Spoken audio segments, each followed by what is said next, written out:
Hello ಗೆಳೆಯರಿ, ನಮ್ಮ LOX ಪ್ರಸ್ತುತಪಡಿಸುತ್ತಿರುವ ಕನ್ನಡದಲ್ಲಿ ದೈನಂದಿನ ಸುದ್ದಿ ವಿಶ್ಲೇಷಣೆಗೆ ತಮಗೆಲ್ಲರಿಗೂ ಸ್ವಾಗತ. ಇಂದು ನಾವು ನೋಡಲಿದ್ದೇವೆ ಫೆಬ್ರವರಿ 28, 2026 ದಿ ಹಿಂದೂ ಪತ್ರಿಕೆಯಲ್ಲಿರ್ತಕ್ಕಂಥ ಇಂಪಾರ್ಟೆಂಟ್ ಆರ್ಟಿಕಲ್ಸ್ಗಳನ್ನು. ಇಂದಿನ ಮೊದಲನೇ ಆರ್ಟಿಕಲ್ ಅನ್ನು ನೋಡುವಂಥದ್ದಾದರೆ, new GDP series upgrades financial year 26 growth to 7.6%. ಈ ಒಂದು ಇಶ್ಯೂ ನಮಗೆ GS ಪೇಪರ್ 3 ನಡಿಯಲ್ಲಿ ಎಕನಾಮಿ ಸೆಕ್ಷನ್ಗೆ ಸಂಬಂಧಪಟ್ಟಂತೆ GDP ಆಸ್ಪೆಕ್ಟ್ನ ಆಧಾರದ ಮೇಲೆ ಗ್ರೋತ್ ಆ್ಯಂಡ್ ಡೆವಲಪ್ಮೆಂಟ್ ರಿಲೇಟೆಡ್ ಇರುವಂತೆ ಕನೆಕ್ಟ್ ಮಾಡ್ಬೋದು. ಸೊ GDPಯನ್ನು ಕ್ಯಾಲ್ಕುಲೇಟ್ ಮಾಡುವಂಥ ಹಂತದಲ್ಲಿ ನಾವು ಬೇಸ್ ಇಯರನ್ನು ಬದಲಾವಣೆ ಮಾಡಿದ್ದೀವಿ ಅಂತ ಗಮನ ಹರಿಸ್ಬೋದು. ಯಾವ ರೀತಿಯಾಗಿದೆ ಪ್ರಸ್ತುತವಾಗಿರ್ತಕ್ಕಂಥ ಒಂದು ಬೇಸ್ ಇಯರು 2022 ಹಾಗೂ 23 ಪ್ರಿಲಿಮ್ಸ್ಗೆ ಇಂಪಾರ್ಟೆಂಟು, ಇದನ್ನು ನೆನಪಾರುವಂತಿಲ್ಲ. ಸೊ ಇವಾಗ ಬೇಸ್ ಇಯರ್ ಮೊದಲು ಯಾವ ರೀತಿಯಾಗಿತ್ತು 2011 ಹಾಗೂ 12 ಇತ್ತು. ಪ್ರಸ್ತುತವಾಗಿರುವಂಥ ಅಥವಾ ಹೊಸದಾಗಿರುವಂತಹ ಬೇಸ್ ಇಯರ್ ಅಂತಂದರೆ 2022 ಹಾಗೂ 23. ಹಾಗೂ GDPಯನ್ನು ಕ್ಯಾಲ್ಕುಲೇಟ್ ಮಾಡ್ತಕ್ಕಂಥ ಹಂತದಲ್ಲಿ ಮೆಥಡಾಲಜಿಯನ್ನು ಸಹ ಇಂಪ್ರೂವೈಸ್ ಮಾಡಿದ್ದಾರೆ. ಸೆಕ್ಟರನ್ನು ಸರಿಯಾಗಿ ಕವರೇಜ್ ಮಾಡುವಂಥದ್ದಾಗಿರ್ಬೋದು, ಸೆಕ್ಟರ್ ನಡೆಯಲ್ಲಿ ಒಂದು ಸರಿಯಾದಂತಹ ಕ್ಲಾಸಿಫಿಕೇಷನನ್ನು ಸಹ ಮಾಡಿದ್ದಾರೆ ಅಂತ ಹೇಳ್ಬೋದು. ಹೆಚ್ಚಾಗಿ ಇನ್ಫಾರ್ಮಲ್ ಸೆಕ್ಟರ್ಲಿರ್ತಕ್ಕಂಥ ಒಂದು ಡೇಟಾವನ್ನು ಯಾವ ರೀತಿಯಾಗಿ ಕಲೆಕ್ಟ್ ಮಾಡಬೇಕು ಇಂಪ್ರೂವೈಸ್ ಮಾಡಿದ್ದಾರೆ ಅಂತಲೇ ಹೇಳ್ಬೋದು. ಪ್ರೈಸ್ ಸ್ಟ್ರಕ್ಚರ್ ನಡೆಯಲ್ಲಿ ಒಂದು ಅಪ್ಗ್ರೇಡೇಷನನ್ನು ಮಾಡಿದ್ದಾರೆ. ಡಿಜಿಟಲ್ ಎಕಾನಮಿಗೆ ಸಂಬಂಧಪಟ್ಟಂತೆಯೂ ಸಹ ಒಂದು ಕನ್ಸಿಡ್ರೇಷನನ್ನು ಮಾಡ್ತಾ ಇದ್ದಾರೆ. ಸರ್ವಿಸ್ ಸೆಕ್ಟರ್ಗೆ ಸಂಬಂಧಪಟ್ಟಂತೆ ಸರಿಯಾದಂಥ ಒಂದು ಅಲೋಕೇಶನನ್ನು ಮಾಡಿದ್ದಾರೆ. ಅಂದರೆ ಯಾವ ರೀತಿಯಾಗಿ ನಾವು ಮೆಥಡಾಲಜಿನಲ್ಲಿ ಇಂಪ್ರೂವೈಸೇಷನನ್ನು ಮಾಡಿದ್ದೀವಿ ಅಂತಲೂ ಸಹ ಈ ಆರ್ಟಿಕಲ್ ಮುಖಾಂತರ ಗಮನ ಹರಿಸ್ಬೋದು. ಸೊ ಇಲ್ಲಿ ಹೊಸದಾಗಿ ನಾವು ಬೇಸ್ ಇಯರ್ನ ತೆಗೆದುಕೊಂಡು ಬಂದಿದ್ದೀವಲ್ಲ, ಇದರಿಂದ ನಮ್ಮ ಒಂದು ಎಕನಾಮಿಕ್ ಸ್ಟ್ರಕ್ಚರ್ ಯಾವ ರೀತಿ ಆಗಿದೆ ಅನ್ನುವಂಥ ಒಂದು ರಿಫ್ಲೆಕ್ಷನನ್ನು ಮಾಡುತ್ತೆ. ಈ ಒಂದು ಡೇಟಾವನ್ನು ನೀವು ಅಬ್ಸರ್ವ್ ಮಾಡಿದಾಗ ಹೊಸದಾಗಿರುವಂತಹ ಬೇಸ್ ಇಯರನ್ನು ಕನ್ಸಿಡರ್ ಮಾಡೋದ್ರ ಮುಖಾಂತರ ನಾವು ಕ್ಯಾಲ್ಕುಲೇಟ್ ಮಾಡಿದಾಗ ಯಾವ ರೀತಿಯಾಗಿ ನಮ್ಮ ಒಂದು GDP ಇದೆ, ರಿಯಲ್ GDP ಅಂತಲೇ ಹೇಳ್ಬೋದು. ರಿಯಲ್ GDP ಯಾವ ರೀತಿಯಾಗಿದೆ ಅಂತ ಅಂಡರ್ಸ್ಟ್ಯಾಂಡಿಂಗನ್ನು ಈ ಒಂದು ಗ್ರಾಫ್ನ ಮುಖಾಂತರ ಮಾಡ್ಕೊಳ್ಬೋದು. ಪ್ರಸ್ತುತವಾಗಿ 2025-26 ನಡಿಯಲ್ಲಿ 7.6% ಇದೆ ಅಂತ ಇಲ್ಲಿ ಗಮನ ಹರಿಸ್ಬೋದು. ಸೊ ಇಲ್ಲಿ ಒಂದು ಕಂಪ್ಯಾರಿಸನ್ನು ನಾವು ನೋಡುವಂಥದ್ದಾದರೆ, ಓಲ್ಡ್ ಸೀರೀಸನ್ನು ನೋಡೋದ್ರ ಮುಖಾಂತರ ನಾವೇನಾದರೂ ಕಂಪ್ಯಾರಿಸನ್ ಮಾಡಿದರೆ, ಒಂದು ವೇಳೆ 2025-26 ಅಡಿನಲ್ಲಿ ಓಲ್ಡ್ ಸೀರೀಸ್ ಅಂತಂದಾಗ 2011-12 ನಾವು ಬೇಸ್ ಇಯರ್ ಆಗಿ ಕ್ಯಾಲ್ಕುಲೇಟ್ ಮಾಡಿದಾಗ 7.4% ಒಂದು ಗ್ರೋತನ್ನು ನಾವು ಕಾಣ್ತೀವಿ. ಅಂದರೆ ರಿಯಲ್ GDPಯ ಗ್ರೋತನ್ನು ಕಾಣ್ಬೋದಾಗಿತ್ತು. ಆದರೆ ಹೊಸದಾಗಿರ್ತಕ್ಕಂಥ ಒಂದು ಸೀರೀಸನ್ನು ಯೂಸ್ ಮಾಡಿದಾಗ 2022-23 ಬೇಸ್ ಇಯರ್ ಆಗಿ ಕನ್ಸಿಡರ್ ಮಾಡಿದಾಗ 7.6% ಇದೆ ಅಂತ ಹೇಳ್ಬೋದು. ಮೊದಲ ಎಸ್ಟಿಮೇಷನ್, ಇವಾಗಿರ್ತಕ್ಕಂಥ ಒಂದು ಎಸ್ಟಿಮೇಷನನ್ನು ನಾವು ಗಮನಿಸ್ಬೋದು. ಅಂದರೆ ಕೆಲವೊಂದಿಷ್ಟು ಮಾಡರೇಷನನ್ನು ಸಹ ಇಲ್ಲಿ ಮಾಡಿದ್ದಾರೆ ಅಂತ ಹೇಳ್ಬೋದು. ಆದರೆ ನಾಮಿನಲ್ GDPಯನ್ನು ನಾವು ಕ್ಯಾಲ್ಕುಲೇಟ್ ಮಾಡ್ತಕ್ಕಂಥ ಹಂತದಲ್ಲಿ 2025-26 ಅಂತ ನಾವು ನೋಡಿದಾಗ ಅದರಲ್ಲೂ ಒಂದು ಡೌನ್ವರ್ಡ್ ಕಂಡೀಷನನ್ನು ಕಾಣ್ಬೋದು. ನ್ಯೂ ಸೀರೀಸ್ ಆಗಿರ್ಬೋದು, ಒಂದು ಓಲ್ಡ್ ಸೀರೀಸನ್ನು ಸಹ ನಾವು ಕನ್ಸಿಡರ್ ಮಾಡೋದ್ರ ಮುಖಾಂತರ ಹಳೆದಿರ್ತಕ್ಕಂಥ ಒಂದು ಬೇಸ್ ಇಯರನ್ನು ನೋಡೋದ್ರ ಮುಖಾಂತರನೂ ಆದಾಗ ಒಂದು ಡೌನ್ವರ್ಡ್ ಕಂಡೀಷನನ್ನು ಕಾಣ್ತಾ ಇದ್ದೀವಿ ಅಂತ. ಇಲ್ಲಿ ನಮಗೆ ಬೇಕಾಗಿರುವಂಥ ಆಸ್ಪೆಕ್ಟ್ ಏನಂತಂದರೆ, ಡೇಟಾಗಳು ನಮಗೆ ಇಂಪಾರ್ಟೆಂಟ್ ಆಗೋದಿಲ್ಲ, ರೈಟ್? ಸೊ ನಾವೇನು ಕನ್ಸಿಡರ್ ಮಾಡಬೇಕು, ನಮ್ಮ ಒಂದು ಎಕಾನಮಿ ಟಾಪಿಕ್ ಅಂತ ಬಂದಾಗ ರಿಯಲ್ GDP ಅಂದರೆ ಏನು, ಯಾವ ರೀತಿಯಾಗಿ ನಾವು ಕ್ಯಾಲ್ಕುಲೇಟನ್ನು ಮಾಡ್ತೇವೆ, ಹಾಗೂ ನಾಮಿನಲ್ GDP ಅಂತ ಬಂದಾಗ ಯಾವ ರೀತಿಯಾದಂಥ ಒಂದು ಕನ್ಸಿಡ್ರೇಷನನ್ನು ಮಾಡ್ತೇವೆ. ಒಂದು ರಾಷ್ಟ್ರದ ಆರ್ಥಿಕತೆಯನ್ನು ನಿರ್ಧಾರ ತೆಗೆದುಕೊಳ್ತಕ್ಕಂಥ ಹಂತದಲ್ಲಿ ನಮಗೆ ರಿಯಲ್ GDP ಇಂಪಾರ್ಟೆಂಟ್ ಆಗುತ್ತಾ, ನಾಮಿನಲ್ GDP ಇಂಪಾರ್ಟೆಂಟ್ ಆಗುತ್ತಾ ಅನ್ನುವಂಥ ನಿಟ್ಟಿನಲ್ಲಿ ನಾವಿಲ್ಲಿ ಕನ್ಸಿಡರ್ ಮಾಡಬೇಕು.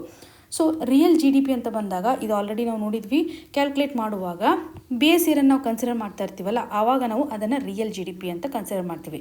ಸೊ ಇಲ್ಲಿ ಇನ್ಫ್ಲೇಷನನ್ನು ಸಹ ಅಡ್ಜಸ್ಟ್ ಮಾಡಿರ್ತಾರೆ. ಒಂದು ಬೇಸ್ ಇಯರನ್ನು ಕನ್ಸಿಡರ್ ಮಾಡೋದ್ರ ಮುಖಾಂತರ ಆ್ಯಕ್ಚುಯಲ್ ಗ್ರೋತ್ ರೇಟ್ ಎಷ್ಟು ಮಟ್ಟಿಗಿದೆ ಅಂತ ರಿಫ್ಲೆಕ್ಷನನ್ನು ನಾವು ರಿಯಲ್ GDP ನಡಿನಲ್ಲಿ ನೋಡ್ತೇವೆ.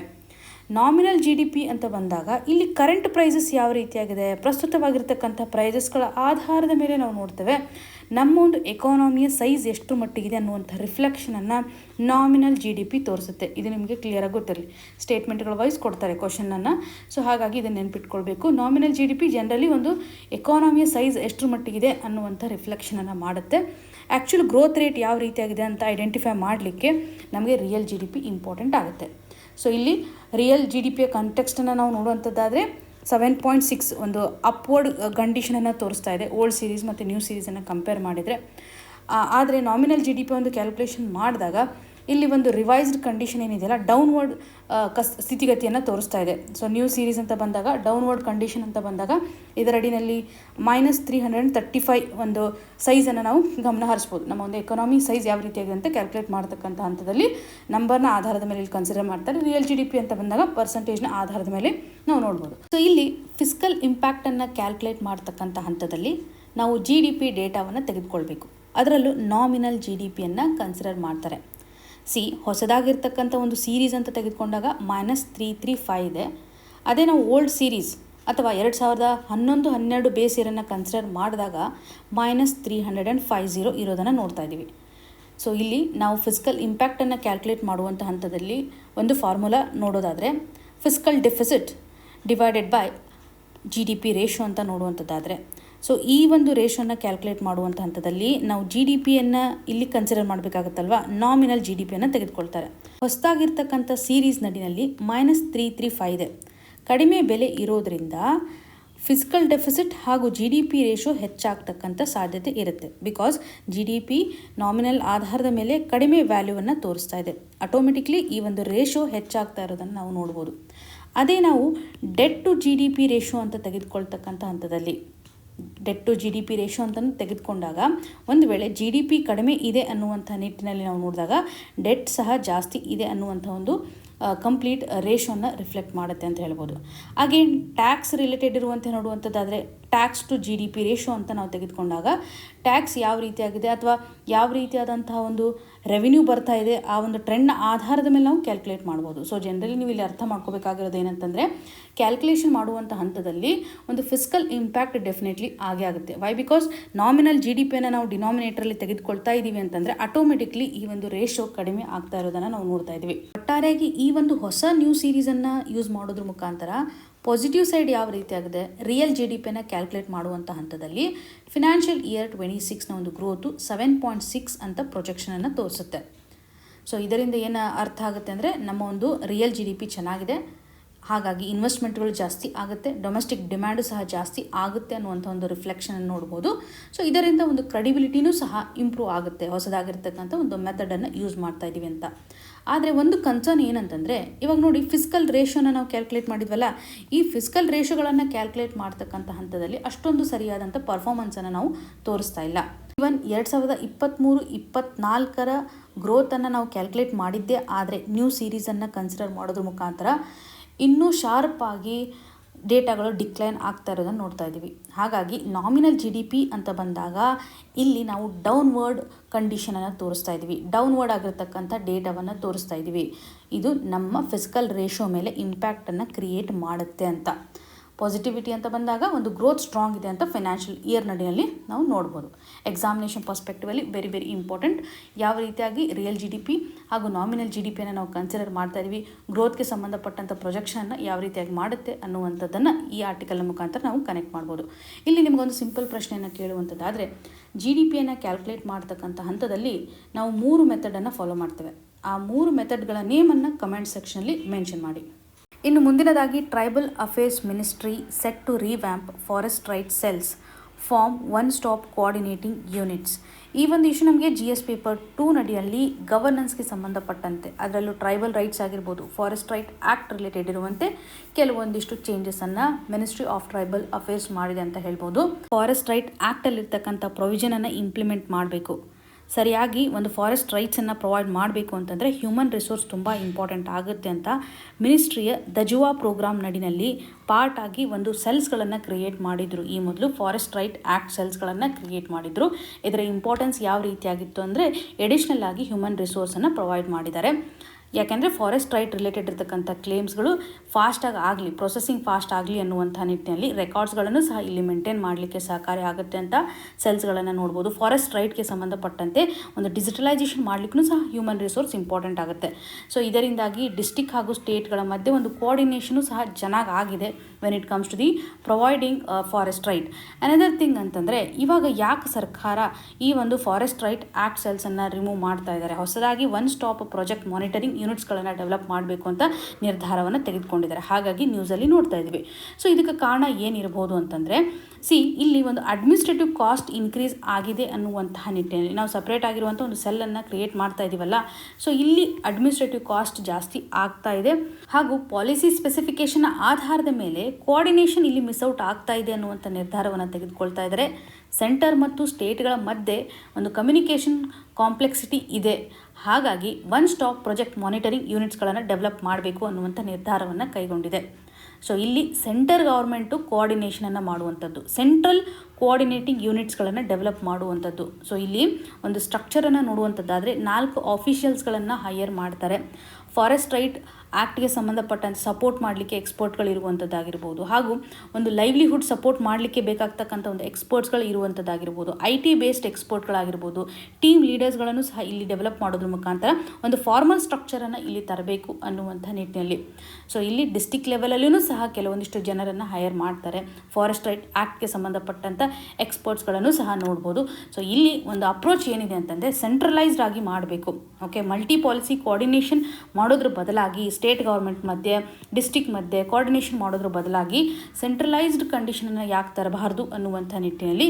ಸೊ ಈ ಒಂದು ನಿರ್ಧಾರದಿಂದಾಗಿ ಸ್ಟೇಟ್ಗಳ ಮೇಲೆ ಡೆಫಿನೆಟ್ಲಿ ಇಂಪ್ಯಾಕ್ಟ್ ಆಗುತ್ತೆ ಅಂತಲೇ ಹೇಳ್ಬೋದು.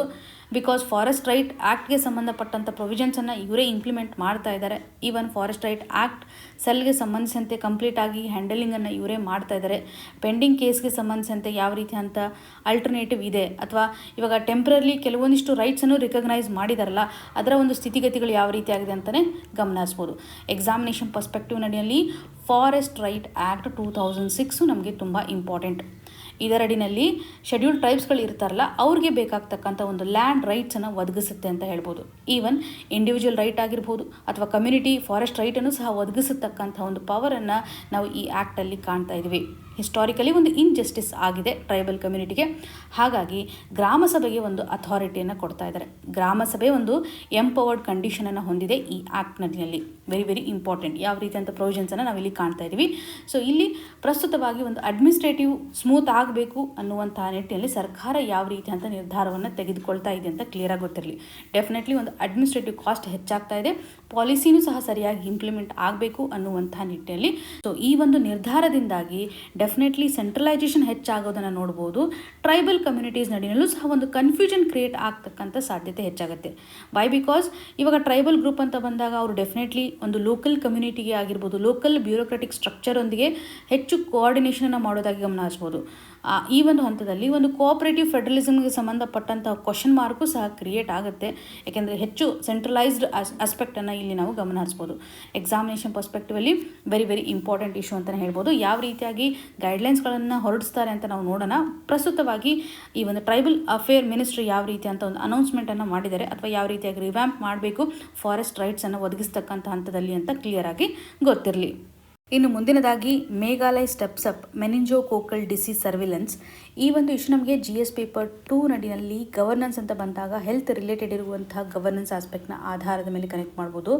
ಡಿಸೀಸನ್ನು ಯಾವ ರೀತಿಯಾಗಿ ಕಂಟ್ರೋಲ್ ತೆಗೆದುಕೊಂಡು ಬರಲಿಕ್ಕೆ ಎಫರ್ಟ್ಸನ್ನು ಸರ್ಕಾರ ಹಾಕುತ್ತೆ ಅಂತ. ಇನ್ನು GS ಪೇಪರ್ 3 ಅಂತ ಬಂದಾಗ ಸೈನ್ಸ್ ಆ್ಯಂಡ್ ಟೆಕ್ನಾಲಜಿ ನಡಿಯಲ್ಲಿ ಡಿಸೀಸ್ ಆಧಾರದ ಮೇಲೆ ಕ್ವಶನ್ಸ್ಗಳನ್ನು ಸಹ ಕೇಳ್ತಾ ಇದ್ದಾರೆ. ರೀಸೆಂಟಾಗಿ ನಡೆದಿರುವಂತಹ ಇನ್ಸಿಡೆಂಟನ್ನು ನೋಡೋದಾದರೆ ಅದರಲ್ಲೂ ಮೇಘಾಲಯದಲ್ಲಿ 2 ಜನ ಸಾವಾಗಿದೆ ಈ ಒಂದು ಮೆನಿಂಜೋಕೋಕಲ್ ಬ್ಯಾಕ್ಟೀರಿಯಲ್ ಇನ್ಫೆಕ್ಷನ್ನಿಂದಾಗಿ. ಇದೊಂದು ಬ್ಯಾಕ್ಟೀರಿಯಲ್ ಇನ್ಫೆಕ್ಷನ್ನು ಕ್ಲಿಯರಾಗಿ ಗೊತ್ತಿರಲಿ. ಅಗ್ನಿವೀರರು 2 ಜನ ಸತ್ತಿದ್ದಾರೆ. ಅಗ್ನಿವೀರ ಟ್ರೈನೀಸ್ಗಳ ಡೆತ್ ಆಗಿರೋದನ್ನು ನೋಡ್ತಾ ಇದ್ದೀವಿ. ಇದರೊಂದಿಗೆ ಪ್ರಸ್ತುತವಾಗಿ 30 ಟ್ರೈನಿಗಳು ಸಹ ಎಕ್ಸ್ಪೋಸ್ ಆಗಿರುವಂಥ ಹಂತದಲ್ಲಿ ಅವ್ರಿಗೆ ಒಂದು ಕ್ವಾರಂಟೈನ್ ಕಂಡೀಷನನ್ನು ಕ್ರಿಯೇಟ್ ಮಾಡಿದರೆ ಮೆಡಿಕಲ್ ಅಬ್ಸರ್ವೇಷನ್ ನಡಿನಲ್ಲಿ ಅವರಿದ್ದಾರೆ ಅಂತಲೇ ನಾವು ಗಮನ ಹರಿಸ್ಬೋದು. ಸೊ ಮೆನಿಂಜೋಕೋಕಲ್ ಡಿಸೀಸನ್ನು ಕಾಸ್ ಮಾಡ್ತಕ್ಕಂತಹ ಏಜೆಂಟ್ ಯಾವ ರೀತಿಯಾಗಿದೆ, ನೈಸೇರಿಯಾ ಮೆನೆಂಜೆಟಿಡಿಸ್ ಅನ್ನುವಂಥ ಒಂದು ಬ್ಯಾಕ್ಟೀರಿಯಾವನ್ನು ನಾವು ಕಾಣ್ಬೋದು. ಜನರಲಿ ಈ ಒಂದು ಡಿಸೀಸ್ ಬ್ರೈನ್ ಫಂಕ್ಷನ್ ಮೇಲೆ ಇಂಪ್ಯಾಕ್ಟನ್ನು ಕ್ರಿಯೇಟ್ ಮಾಡುತ್ತೆ. ಸ್ಪೈನಲ್ ಕಾರ್ಡ್ ಲೈನಿಂಗ್ ನಡಿನಲ್ಲೂ ಸಹ ಇನ್ಫೆಕ್ಷನ್ ಆಗ್ತಾ ಇರೋದನ್ನು ನೋಡ್ತಾ ಇದ್ದೀವಿ. ಬ್ಲಡ್ ಇನ್ಫೆಕ್ಷನನ್ನು ನಾವಿಲ್ಲಿ ಗಮನಿಸ್ಬೋದು. ರೆಸ್ಪಿರೇಟರಿ ಡ್ರಾಪ್ಲೆಟ್ನ ಮುಖಾಂತರ ಒಬ್ಬ ವ್ಯಕ್ತಿಯಿಂದ ಇನ್ನೊಂದು ವ್ಯಕ್ತಿಗೆ ಹರಡ್ತಕ್ಕಂಥ ಸಾಧ್ಯತೆ ಹೆಚ್ಚಾಗಿದೆ ಅಂತ ಹೇಳ್ಬೋದು. ಕ್ಲೋಸ್ ಕಾಂಟ್ಯಾಕ್ಟ್ ಇದ್ದರೆ ಈ ಒಂದು ಹಂತದಲ್ಲಿ ರಿಸ್ಕ್ ಜಾಸ್ತಿ ಇರುತ್ತೆ ಅಂತ ಗಮನಿಸ್ಬೋದು. ಇನ್ಫೆಕ್ಷನ್ ಆಗಿರುವಂಥ ಸಂದರ್ಭದಲ್ಲಿ ಸಡನ್ನಾಗಿ ಜ್ವರ ಬರ್ತಕ್ಕಂಥ ಕಂಡೀಷನ್ ಇರುತ್ತೆ, ಫೀವರ್ ಬರುತ್ತೆ, ಹೆಡ್ಏಕ್ ಆಗಿರ್ಬೋದು, ಹಾಗೂ ವೊಮಿಟಿಂಗ್ ಸೆನ್ಸೇಷನ್, ರ್ಯಾಷಸ್ ಆಗ್ತಕ್ಕಂಥ ಒಂದು ಸಾಧ್ಯತೆ ಇರುತ್ತೆ ಸಿವಿಯರ್ ಆಗಿರುವಂಥ ಕೇಸಸ್ ನಡೆಯಲ್ಲಿ. ಈ ಒಂದು ಹಂತದಲ್ಲಿ ಸರ್ಕಾರ ಯಾವ ರೀತಿ ಅಂತ ರೆಸ್ಪಾನ್ಸನ್ನು ತೆಗೆದುಕೊಂಡಿದೆ, ಗೌರ್ಮೆಂಟ್ನ ಒಂದು ರೆಸ್ಪಾನ್ಸ್ ಏನಿದೆ ಅಂತಂದರೆ ಪ್ರಸ್ತುತವಾಗಿರುವಂಥ ಒಂದು ಕೇಸನ್ನು ಸೀರಿಯಸ್ ಆಗಿ ಇನ್ವೆಸ್ಟಿಗೇಟ್ ಮಾಡ್ತಾ ಇದ್ದಾರೆ. ಕಾಂಟ್ಯಾಕ್ಟನ್ನು ಟ್ರೇಸ್ ಮಾಡುವಂಥದ್ದಾಗಿರ್ಬೋದು, ಹಾಗೂ ಲ್ಯಾಬ್ರೇಟರಿ ನಡಿನಲ್ಲೂ ಸಹ ಒಂದು ರಿವ್ಯೂವನ್ನು ಮಾಡ್ತಾ ಇದ್ದಾರೆ. ಸರ್ವಿಲೆನ್ಸನ್ನು ಸ್ಟ್ರಾಂಗ್ ಮಾಡಲಿಕ್ಕೆ ಒಂದು ಇನಿಷಿಯೇಟಿವನ್ನು ತೆಗೆದುಕೊಂಡಿದ್ದಾರೆ. ಕ್ವಾರಂಟೈನ್ ಪ್ರೋಟೋಕಾಲನ್ನು ಸಹ ಮೇಂಟೈನ್ ಮಾಡ್ತಾ ಇದ್ದಾರೆ ಅಂತಲೇ ಹೇಳ್ಬೋದು. ಸೊ ಆ್ಯಕ್ಟಿವ್ ಆಗಿರ್ತಕ್ಕಂಥ ಒಂದು ಇನ್ವೆಸ್ಟಿಗೇಷನನ್ನು ಮಾಡ್ತಾ ಇದ್ದಾರೆ ಈ ಒಂದು ಡಿಸೀಸ್ ಕಂಟ್ರೋಲಿಗೆ ಬರಲಿ ಅನ್ನುವಂಥ ನಿಟ್ಟಿನಲ್ಲಿ. ಸೊ ಈ ಒಂದು ಹಂತದಲ್ಲಿ ನಾವು ಕೋವಿಡಲ್ಲಿ ಯಾವ ರೀತಿಯಂಥ ಸಿಚುವೇಶನ್ ಆಗಿರುತ್ತಲ್ಲ, ಹಾಗಾಗಿ ಈ ಒಂದು ಟ್ರೈನಿಂಗ್ ಸೆಂಟರ್ಸ್ ನಡಿನಲ್ಲಿ ಯಾವುದೇ ರೀತಿಯಾಗಿ ಒಂದು ಫಿಸಿಕಲ್ ಕಾಂಟ್ಯಾಕ್ಟ್ ಇರಬಾರ್ದು ಅನ್ನುವಂಥ ನಿಟ್ಟಿನಲ್ಲಿ. ಸೊ ಅಲ್ಲಿ ಒಂದು ವೆಂಟಿಲೇಷನ್ ಪುವರ್ ಇದೆ, ಹಾಗೂ ಯುಟೆನ್ಸಿಲ್ಸ್ಗಳನ್ನು ಶೇರ್ ಮಾಡಬಾರ್ದು. ಸೊ ಈ ರೀತಿಯಾಗಿ ಕಾಂಟ್ಯಾಕ್ಟ್ ಎಲ್ಲಿ ಅವಾಯ್ಡ್ ಮಾಡಲಿಕ್ಕೆ ಸಾಧ್ಯತೆ ಇದೆ, ಟ್ರಾನ್ಸ್ಮಿಷನ್ ಆಗ್ತಕ್ಕಂಥ ಒಂದು ರಿಸ್ಕ್ ಜಾಸ್ತಿ ಇರುತ್ತಲ್ಲ, ಅದನ್ನು ಅವಾಯ್ಡ್ ಮಾಡಲಿಕ್ಕೆ ಒಂದು ಡೈರೆಕ್ಷನನ್ನು ಸಹ ನೀಡ್ತಾ ಇದೆ ಅಂತ ಹೇಳ್ಬೋದು. ಸೊ ಇಲ್ಲಿ ಒಟ್ಟಾರೆಯಾಗಿ ಒಂದು ಪಬ್ಲಿಕ್ ಹೆಲ್ತ್ ಪರ್ಸ್ಪೆಕ್ಟಿವ್ ಅಂತ ಬಂದಾಗ ಸೊ ಆ ಒಂದು ಡಿಸೀಸನ್ನು ಟ್ರೇಸ್ ಮಾಡ್ತಾ ಇದ್ದಾರೆ, ಹಾಗೂ ಒಂದು ಸರ್ವಿಲೆನ್ಸ್ ಕಂಡೀಷನನ್ನು ಸ್ಟ್ರಾಂಗ್ ಮಾಡ್ತಾ ಇದ್ದಾರೆ. ಸಸ್ಪೆಕ್ಟೆಡ್ ಆಗಿರ್ತಕ್ಕಂಥ ಒಂದು ಕೇಸಸನ್ನು ಐಸೋಲೇಟ್ ಮಾಡೋದ್ರ ಮುಖಾಂತರ ಈ ಒಂದು ಡಿಸೀಸನ್ನು ಸ್ವಲ್ಪ ಮಟ್ಟಿಗೆ ಇಮಿಡಿಯೇಟಾಗಿ ನಾವು ಕಂಟ್ರೋಲ್ ಮಾಡ್ಬೋದು ಅಂತ. ಸೊ ಬ್ರಾಡರ್ ಆಸ್ಪೆಕ್ಟ್ ಅಂತ ಬಂದಾಗ ಇವಾಗ ನೋಡಿ, ಮಿಲಿಟರಿ ಹೆಲ್ತ್ ಮ್ಯಾನೇಜ್ಮೆಂಟ್ ತುಂಬ ಇಂಪಾರ್ಟೆಂಟ್ ಆಗುತ್ತೆ ಅಂತಲೇ ಹೇಳ್ಬೋದು. ಸೊ ಇಲ್ಲಿ ಅಗ್ನಿವೀರ ಟ್ರೈನಿಗಳಿಗೆ ಮೇಲೆ ಇಂಪ್ಯಾಕ್ಟ್ ಆಗಿದೆ, ಸಾವು ಆಗಿರೋದನ್ನು ನೋಡ್ತಾ ಇದ್ದೀವಿ. ಸೊ ಈ ಒಂದು ಹಂತದಲ್ಲಿ ಸ್ಟೇಟ್ ಲೆವೆಲಲ್ಲಿ ಒಂದು ಔಟ್ಬ್ರೇಕ್ ಆಗಿರೋದ್ರಿಂದ ಮೇಘಾಲಯ ಸರ್ಕಾರ ಈ ಒಂದು ಕ್ರೈಸಿಸ್ ಮ್ಯಾನೇಜ್ ಮಾಡಲಿಕ್ಕೆ ಮುಂದಾಗ್ತಾ ಇರುವಂಥದ್ದನ್ನು ಗಮನಿಸ್ಬೋದು. ಇನ್ಫೆಕ್ಷನನ್ನು ಯಾವ ರೀತಿಯಾಗಿ ಕಂಟ್ರೋಲ್ಗೆ ತರಬೇಕು ಅನ್ನುವಂಥ ನಿಟ್ಟಿನಲ್ಲಿ. ಸೊ ಎಕ್ಸಾಮಿನೇಷನ್ ಪರ್ಸ್ಪೆಕ್ಟಿವಲ್ಲಿ ಈ ಒಂದು ಡಿಸೀಸ್ನ ಆಧಾರದ ಮೇಲೆ ಕ್ವಶನನ್ನು ಕೇಳ್ಬೋದು. ಜನರಲಿ ಯಾವ ರೀತಿಯಾದಂಥ ಒಂದು ಎಪಿಡೆಮಾಲಜಿಕಲ್ ರೆಸ್ಪಾನ್ಸನ್ನು ಸರ್ಕಾರ ಕೈಗೆತ್ತಿಕೊಳ್ಳುತ್ತೆ, ಸರ್ವಿಲೆನ್ಸನ್ನು ಯಾವ ರೀತಿಯಾಗಿ ಸ್ಟ್ರಾಂಗ್ ಮಾಡುತ್ತೆ ಅನ್ನುವಂಥ ನಿಟ್ಟಿನಲ್ಲಿ ಫ್ಯೂ ಪಾಯಿಂಟ್ಸ್ಗಳನ್ನು ಈ ಒಂದು ಇಶ್ಯೂಗೆ ಸಂಬಂಧಪಟ್ಟಂತೆ ನಾವು ಕನೆಕ್ಟ್ ಮಾಡ್ಬೋದು. ಇನ್ನು ಮುಂದಿನದಾಗಿ ನಮ್ಮ ಡಿಫೆನ್ಸ್ ಸೆಕ್ಟರಲ್ಲಿರ್ತಕ್ಕಂಥ ಕೆಪಾಬಿಲಿಟಿಯನ್ನು ರಿಫ್ಲೆಕ್ಟ್ ಮಾಡ್ತಾ ಇರುವಂತಹ INS ಅಂಜದೀಪ್, ಇದನ್ನು ನೇವಿ ಬೂಸ್ಟ್ ಮಾಡ್ತಾ ಇದೆ. ಇದೊಂದು ಆ್ಯಂಟಿ ಸಬ್ಮರೀನ್ ಕೆಪಾಬಿಲಿಟಿಯನ್ನು ಹೊಂದಿರುವಂಥದ್ದು. ಹಾಗೂ ಪ್ರಚಂಡ್ ಇದೊಂದು ಲೈಟ್ ಕಾಂಬ್ಯಾಕ್ಟ್ ಹೆಲಿಕಾಪ್ಟರ್ ಅಂತಲೇ ಅನ್ಸ್ಕೊಳ್ಳುತ್ತೆ. ರೀಸೆಂಟ್ಲಿ ರಾಷ್ಟ್ರಪತಿ ದ್ರೌಪದಿ ಮುರ್ಮು ಹಾಗೂ ಏರ್ ಚೀಫ್ ಮಾರ್ಷಲ್ ಆಗಿರ್ತಕ್ಕಂಥ AP ಸಿಂಗ್ ಅವರು ಒಂದು ಆಪರೇಷನಲ್ ಟೆಸ್ಟನ್ನು ಮಾಡಿದ್ದಾರೆ. ಹಾಗಾಗಿ ನಾವು ನ್ಯೂಸಲ್ಲಿ ಕಾಣ್ತಾ ಇದ್ದೀವಿ. ಸೊ ಎಕ್ಸಾಮಿನೇಷನ್ ಪರ್ಸ್ಪೆಕ್ಟಿವಲ್ಲಿ ಪ್ರಚಂಡ್ ನಮಗೆ ತುಂಬ ಇಂಪಾರ್ಟೆಂಟ್. ಇದನ್ನು ಯಾರು ಡೆವಲಪ್ ಮಾಡಿದ್ದಾರೆ ಅಂತಂದರೆ ಹಿಂದೂಸ್ತಾನ್ ಏರೋನಾಟಿಕಲ್ ಲಿಮಿಟೆಡ್. ಸೊ ಇದೊಂದು ಇಂಡಿಜಿನಸ್ಲಿ ಡಿಸೈನ್ಡ್ ಆಗಿರ್ತಕ್ಕಂಥ ಕಾಂಬ್ಯಾಕ್ಟ್ ಹೆಲಿಕಾಪ್ಟರ್ ಅಂತ ಅನಿಸ್ಕೊಳ್ಳುತ್ತೆ. ಹೈ ಆಲ್ಟಿಟ್ಯೂಡ್ ವಾರ್ಫೇರ್ಗೋಸ್ಕರ ಇದನ್ನು ಡಿಸೈನ್ ಮಾಡಿದ್ದಾರೆ ಅಂತಲೇ ಹೇಳ್ಬೋದು. ಸೊ ಇಲ್ಲಿರುವಂಥ ಒಂದು ಇಕ್ವಿಪ್ಮೆಂಟ್ಸ್ಗಳನ್ನು ನೋಡುವಂಥದ್ದಾದರೆ ಏರ್ ಟು ಏರ್ ಮಿಸೈಲ್ಗೆ ಸಂಬಂಧಪಟ್ಟಂತೆ ಆ್ಯಂಟಿ ಟ್ಯಾಂಕ್ ಗೈಡೆಡ್ ಮಿಸೈಲ್ಸನ್ನು ಸಹ ಇದರಡಿನಲ್ಲಿ ನಾವು ಗಮನಿಸ್ಬೋದು. 20 mm ಆಗಿರ್ತಕ್ಕಂಥ ಒಂದು ಟ್ಯೂರೆಟ್ ಗನ್ನನ್ನು ಸಹ ಇದರಲ್ಲಿ ಇನ್ಬಿಲ್ಟ್ ಮಾಡಿದ್ದಾರೆ ಅಂತ ನಾವು ನೋಡ್ಬೋದು. ಮೌಂಟೇನ್ ರೀಜನ್ ನಡಿನಲ್ಲಿ ಇದು ಹೆಚ್ಚು ಒಳ್ಳೆ ಪರ್ಫಾರ್ಮೆನ್ಸನ್ನು ಮಾಡುತ್ತೆ ಅಂತ ಹೇಳ್ಬೋದು. ವಾರ್ಫೇರ್ ನಡಿನಲ್ಲಿ ಇದನ್ನು ನಾವು ಯೂಸ್ ಮಾಡ್ಕೋಬೋದು. ಇವಾಗ ಒಂದು ಆಪರೇಷನಲ್ ಟೆಸ್ಟನ್ನು ಮಾಡಿದ್ದಾರೆ ಅಂತ. ಇದರಿಂದ ನಮ್ಮೊಂದು ಡಿಫೆನ್ಸ್ ಸೆಕ್ಟರ್ ನಡಿನಲ್ಲಿ ಸಿಗ್ನಿಫಿಕೆನ್ಸನ್ನು ತೋರಿಸುತ್ತೆ. ಇಂಡಿಜಿನೈಸೇಷನ್ ಜಾಸ್ತಿ ಇದೆ ಅಂತ ಹೇಳ್ಬೋದು. ಆತ್ಮನಿರ್ಭರ್ ಭಾರತ್ಗೆ ಸಂಬಂಧಪಟ್ಟಂತೆ ಗಮನ ಹರಿಸ್ಬೋದು. ಸೊ ಇದರಿಂದ ಗ್ಲೋಬಲ್ ಲೆವೆಲಲ್ಲಿ ನಮ್ಮ ಒಂದು ಮಿಲಿಟರಿ ಸ್ಟ್ರೆಂತ್ ಯಾವ ರೀತಿ ಆಗಿದೆ ಅನ್ನುವಂಥ ರಿಫ್ಲೆಕ್ಷನನ್ನು ಮಾಡುತ್ತೆ. ಸೊ ಹೈ ಆಲ್ಟಿಟ್ಯೂಡ್ ಕಾಂಬ್ಯಾಕ್ಟ್ ಕೆಪಾಬಿಲಿಟಿಯನ್ನು ಇದು ರಿಫ್ಲೆಕ್ಟ್ ಮಾಡ್ತಾ ಇದೆ. ಇನ್ನು INS ಅಂಜದೀಪ್ ಅಂತ ಬಂದಾಗ ರೀಸೆಂಟ್ಲಿ ಚೆನ್ನೈ ಏರ್ಪೋರ್ಟ್ ನಡಿಯಲ್ಲಿ ಇಂಡಿಯನ್ ನೇವಿ ಈ ಒಂದು INS ಅಂಜದೀಪನ್ನು ಕಮಿಷನ್ ಮಾಡಿದ್ದಾರೆ. ಹಾಗಾಗಿ ನಾವು ನ್ಯೂಸಲ್ಲಿ ಕಾಣ್ತಾ ಇದ್ದೀವಿ. ಇದೊಂದು ಆ್ಯಂಟಿ ಸಬ್ಮರೀನ್ ವಾರ್ಫೇರ್ ಹಾಗೂ ಶಾಲೋ ವಾಟರ್ ಕ್ರಾಫ್ಟ್ ಅಂತ ಅನಿಸ್ಕೊಳ್ಳುತ್ತೆ. ವೆರಿ ಇಂಪಾರ್ಟೆಂಟ್, ಪ್ರಿಲಿಮ್ಸಲ್ಲಿ ಕೊಡಬಹುದು. ಆ್ಯಂಟಿ ಸಬ್ಮರೀನ್ ವಾರ್ಫೇರ್ ಶಾಲೋ ವಾಟರ್ ಕ್ರಾಫ್ಟಲ್ಲಿರುವಂಥ ಒಂದು ಎಕ್ಸಾಂಪಲ್ ಅಂದರೆ INS ಅಂಜದೀಪ್. ಇದರ ಒಂದು ಬೇಸಿಕ್ ಫೀಚರ್ ಅಂತಂದರೆ ಯಾವ ಕೆಟಗರಿಗೆ ಬಿಲಾಂಗ್ ಆಗುತ್ತೆ ಅಂದರೆ ಶಾಲೋ ವಾಟರ್ ಕ್ರಾಫ್ಟ್ನ ಒಂದು ಕೆಟಗರಿಗೆ. ಇದರ ಒಂದು ಲೆಂತು 77 ಮೀಟರ್ಸ್ ಇದೆ ಅಂತ ಮೆನ್ಷನ್ ಮಾಡಿದ್ದಾರೆ. ಜೊತೆಗೆ ಇದನ್ನು ಡಿಸೈನ್ ಮಾಡಿರ್ತಕ್ಕಂಥ ಒಂದು ಪರ್ಪಸ್ ಅಂತಂದರೆ ಕೋಸ್ಟಲ್ ವಾಟರ್ ನಡಿನಲ್ಲಿ ಯೂಸ್ ಮಾಡಲಿಕ್ಕಂತಾನೆ. ಇದರ ಒಂದು ಫೋಕಸ್ ಏನಿದೆ, ಎನಿಮಿ ಸಬ್ಮರೀನ್ಸ್ಗಳನ್ನು ನ್ಯೂಟ್ರಲೈಸ್ ಮಾಡಬೇಕು, ಡಿಟೆಕ್ಟ್ ಮಾಡಬೇಕು ಹಾಗೂ ಟ್ರ್ಯಾಕ್ ಮಾಡಲಿಕ್ಕಂತಲೇ ಇದು ಹೆಲ್ಪ್ ಆಗುತ್ತೆ. ಇಂಡಿಯನ್ ಓಷನ್ ರೀಜನ್ ನಡಿನಲ್ಲಿ ಸಬ್ಮರೀನ್ಸ್ಗಳ ಒಂದು ಪ್ರೆಸೆನ್ಸ್ ಹೆಚ್ಚಾಗ್ತಾ ಇದೆ. ಎನಿಮಿ ಸಬ್ಮರೀನ್ಸ್ಗಳನ್ನು ಡೆಸ್ಟ್ರಾಯ್ ಮಾಡಲಿಕ್ಕಂತಲೇ ನಾವು ಹೊಸದಾಗಿ ಡೆವಲಪ್ ಮಾಡಿದ್ದೀವಿ ಅಂತ ಹೇಳ್ಬೋದು. ವೈ ಬಿಕಾಸ್ ಟ್ರೆಡಿಷ್ನಲಿ ಇರ್ತಕ್ಕಂಥ ಲಾರ್ಜ್ ಡೆಸ್ಟ್ರಾಯರ್ಸ್ಗಳು ಏನಿದಾವಲ್ಲ, ಅವು ಶಾಲೋ ವಾಟರ್ ನಡಿಯಲ್ಲಿ ಅಥವಾ ಶಾಲೋ ಝೋನ್ಸ್ ನಡಿಯಲ್ಲಿ ಅಷ್ಟೊಂದು ಎಫೆಕ್ಟಿವ್ನೆಸ್ಸನ್ನು ತೋರಿಸೋದಿಲ್ಲ. ಹಾಗಾಗಿ ಈ ಒಂದು ಹೊಸದಾಗಿರುವಂತಹ ಅಂಜದೀಪ್ ನಡಿನಲ್ಲಿ ಒಂದು ಅಕಾಸ್ಟಿಕ್ ಕಂಡೀಷನ್ಸನ್ನು ಸ್ಟ್ರಾಂಗ್ ಆಗಿ ಮಾಡಿದ್ದಾರೆ. ಸಬ್ಮರೀನ್ಸ್ಗಳನ್ನು ಈಸಿಯಾಗಿ ಡಿಟೆಕ್ಟ್ ಮಾಡಲಿಕ್ಕೆ ಸಾಧ್ಯತೆ ಇದೆ ಕೋಸ್ಟಲ್ ರೀಜನ್ ನಡಿನಲ್ಲಿ. ಹಾಗಾಗಿ ಒಂದು ಅಡ್ವಾನ್ಸ್ ಆಗಿರ್ತಕ್ಕಂಥ ಸೆನ್ಸಾರ್ಗಳನ್ನು ಸಹ ಇಲ್ಲಿ ಹಾಕಿದ್ದಾರೆ. ಈಸಿಯಾಗಿ ಎನಿಮಿ ಸಬ್ಮರೀನ್ಸ್ಗಳನ್ನು ಡಿಟೆಕ್ಟ್ ಮಾಡಲಿಕ್ಕೆ ಸಾಧ್ಯತೆ ಇದೆ. ಸೊ ನಮ್ಮೊಂದು ಕಾಂಬ್ಯಾಕ್ಟ್ ಮ್ಯಾನೇಜ್ಮೆಂಟ್ ಸಿಸ್ಟಮ್ ಸ್ಟ್ರಾಂಗ್ ಆಗಿದೆ ಅಂತಲೇ ಹೇಳ್ಬೋದು. ನಾವು ಇಂಡಿಜಿನಿಯಸ್ಲಿ ಡೆವಲಪ್ ಮಾಡ್ತಾ ಇರೋದ್ರಿಂದ ನಮ್ಮೊಂದು ಆತ್ಮನಿರ್ಭರ್ ಪುಷ್ ಆಗುತ್ತೆ ಅಂತಲೇ ಗಮನ ಹರಿಸುವಂಥದ್ದು. ಸೊ ಇಲ್ಲಿ ಒಂದು ಡಿಫೆನ್ಸ್ ಡಿಸೈನ್ ಎಕೋಸಿಸ್ಟಮ್ ಯಾವ ರೀತಿಯಾಗಿದೆ ಅನ್ನುವಂಥ ಹಂತದಲ್ಲಿ ಮಲ್ಟಿ ರೋಲ್ ಫಂಕ್ಷನ್ ಯಾವ ರೀತಿಯಾಗಿ ಆಗುತ್ತೆ ಅನ್ನೋದು ಸಹ ನಾವಿಲ್ಲಿ ಗಮನ ಹರಿಸ್ಬೋದು. ಆ್ಯಂಟಿ ಸಬ್ಮರೀನ್ ವಾರ್ಫೇರ್ ಅಂತ ಬಂದಾಗ ಕೋಸ್ಟಲ್ ಸರ್ವಿಲೆನ್ಸನ್ನು ಸಹ ನಾವಿಲ್ಲಿ ನೋಡ್ಬೋದಲ್ವಾ. ಹಾಗೂ ಏನಾದರೂ ಸರ್ಚ್ ಮಾಡಬೇಕು, ರೆಸ್ಕ್ಯೂ ಮಾಡಬೇಕು ಅಂದ್ರೂ ಸಹ ಇದು ಹೆಲ್ಪ್ ಆಗುತ್ತೆ ಅಂತ ಹೇಳ್ಬೋದು. ಲೋ ಇಂಟೆನ್ಸಿಟಿ ಮ್ಯಾರಿಟೈಮ್ ಆಪರೇಷನ್ಸನ್ನು ಮಾಡಲಿಕ್ಕೆ ಇದು ಸಹಕಾರಿ ಆಗ್ತಾ ಆಗ್ತಾ ಇದೆ ಅಂತ ನಮಗೆ ಕ್ಲಿಯರಾಗಿ ಗೊತ್ತಿರಬೇಕು. ಸೊ ಎಕ್ಸಾಮಿನೇಷನ್ ಪರ್ಸ್ಪೆಕ್ಟಿವಲ್ಲಿ INS ಅಂಜದೀಪ್ನ ಒಂದು ಇಂಪಾರ್ಟೆನ್ಸ್ ಯಾವ ರೀತಿಯಾಗಿದೆ ಹಾಗೂ ಪ್ರಚಂಡ್ಗೆ ಸಂಬಂಧಪಟ್ಟಂಥ ಒಂದು ಮಾಹಿತಿಯನ್ನು ಸಹ ನಾವಿಲ್ಲಿ ಕನ್ಸಿಡರ್ ಮಾಡ್ಬೋದು ಎಕ್ಸಾಮಿನೇಷನ್ ಪರ್ಸ್ಪೆಕ್ಟಿವಲ್ಲಿ, ಅದರಲ್ಲೂ ಪ್ರಿಲಿಮ್ಸಲ್ಲಿ ವೆರಿ ವೆರಿ ಇಂಪಾರ್ಟೆಂಟ್ ಇಶ್ಯೂಸ್ಗಳು. ಇವತ್ತಿನ question of the day section ಅಡಿಯಲ್ಲಿ INS Anjadip belongs to which category of naval vessels? Option A guided missile destroyer, option B aircraft carrier, option 3 anti submarine warfare shallow water craft, option D off shore patrol vessel. So 4 ಆಪ್ಷನಲ್ಲಿ ಸರಿಯಾದ ಉತ್ತರವನ್ನು ಕಮೆಂಟಲ್ಲಿ mention ಮಾಡಿ. ನಿಮ್ಗೆ ಏನೇ concern ಇದ್ರೂ ಸಹ ನಮಗೆ ಕಮೆಂಟ್ನ ಮುಖಾಂತರ ತಿಳಿಸಿಕೊಡಿ ಅಂತ ಹೇಳ್ತಾ ಆಲ್ ದ ವೆರಿ ಬೆಸ್ಟ್. ಧನ್ಯವಾದಗಳು.